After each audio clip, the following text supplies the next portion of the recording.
Hello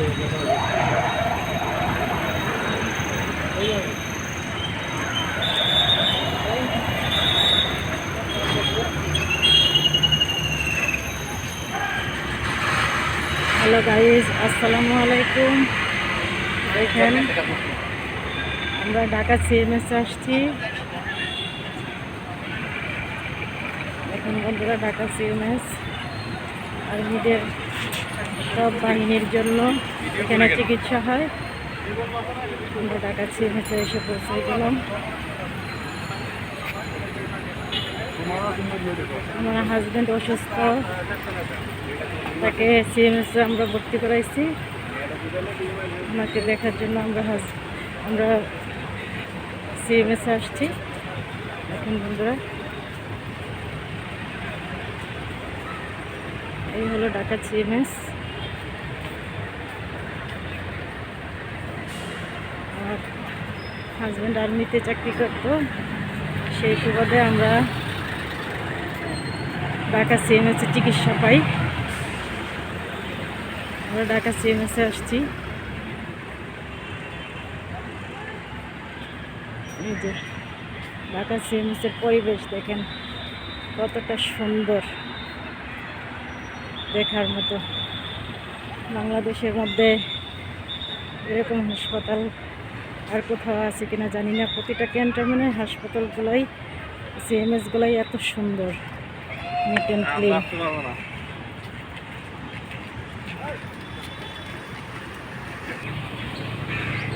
আমরা সিএমএসের ভিতরে footpath দিয়ে হেঁটে যাচ্ছি। এখান বন্ধুরা কত সুন্দর পরিবেশ, হাঁটতে খুব ভালো লাগতেছে।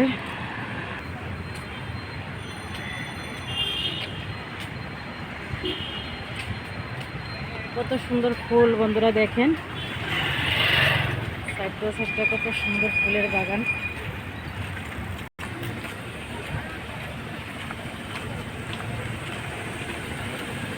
এই যে দেখুন বন্ধুরা, এই যে লাল বিল্ডিংটা, এখানে সার্জারি, আমার হাজবেন্ড ভর্তি আছে। আমরা এই বিল্ডিংয়েই যাব, এদিক দিয়ে ঢুকবো।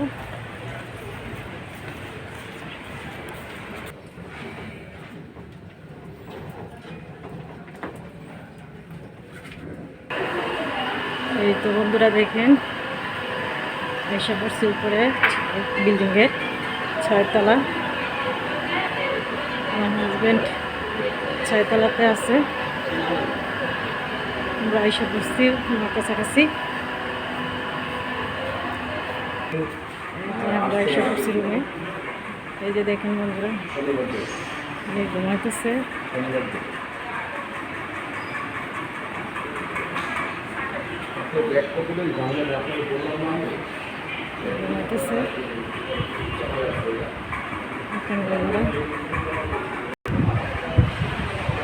এই যে দেখেন বন্ধুরা সিএমএসের অবস্থা, যে অনেক রুগী আছে এখানে।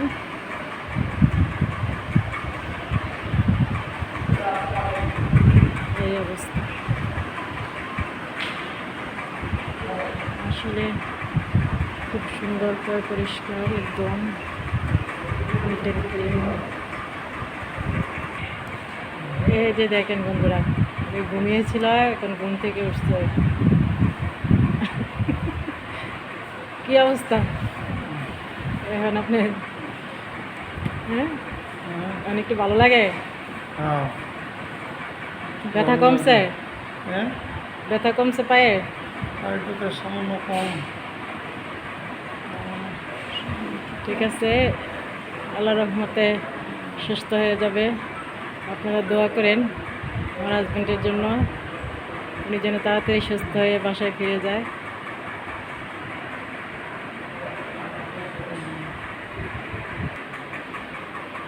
এই যে দেখেন সিএমএসের অবস্থা এরকম, সব কিছু খুব সুন্দর। এই যে এখানে সবসময় ডাক্তার বসা থাকে, রোগীদের যে কোনো সমস্যা উনি ইমার্জেন্সিভাবে ডাক্তারদেরকে কল দেয় এখান থেকে। এখান থেকে দেখেন কত সুন্দর দেখা যায়। দেখেন বন্ধুরা, থেকে কত সুন্দর বাহিরের দৃশ্যটা কত সুন্দর দেখা যায়, বুঝতে পারছি।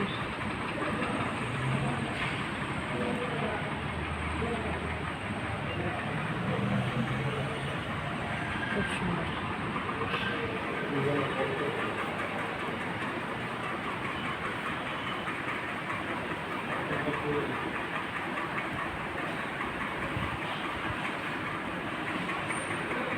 এই আপেল খাচ্ছে দেখেন,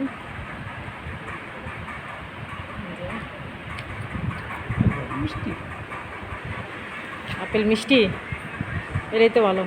না, ফলের মিষ্টি কোনো অসুবিধা করে না ডায়াবেটিস, ডায়াবেটিস বেড়ে যাবে। কিচ্ছু হবে না, আল্লাহ নাম নিয়ে খাইলে কিচ্ছু হয় না কোনো কিছু, আল্লাহ ভরসা। এখনো এখনো আপেল খাইতে আছে, খাইয়া শেষ করতে পারে না উনি, ওনার খাইতে এত কষ্ট। যারা কোনটি দেবেন খাবার খাবার খাইতে ওনার খুব কষ্ট, উনি বাসা ছাইরা এখানে থাকতে রাজি না, খুব কষ্ট হইতেছে। ওনার ছেলে মেয়ের জন্য খুব খারাপ লাগে, মায়া লাগে, ওনার মায়া বেশি, এটাই আরো মায়া লাগাতো। ওনার মায়া বেশি, ওনার মেয়ের জন্য ওনার খুব মায়া লাগে, ওই জন্য উনি থাকতে চায় না। একবারে এনে কাল কথা ইয়াদ এম করে হুম।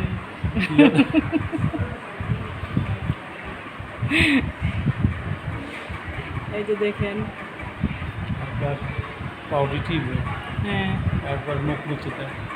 মুখ মুছা যায়, হ্যাঁ। আর কি করে তোমার মেয়ে? তুমি বেশি করে খাইবা, না খাইলে পেটের মধ্যে গুতা মারবে। বেশি করে খাইবা।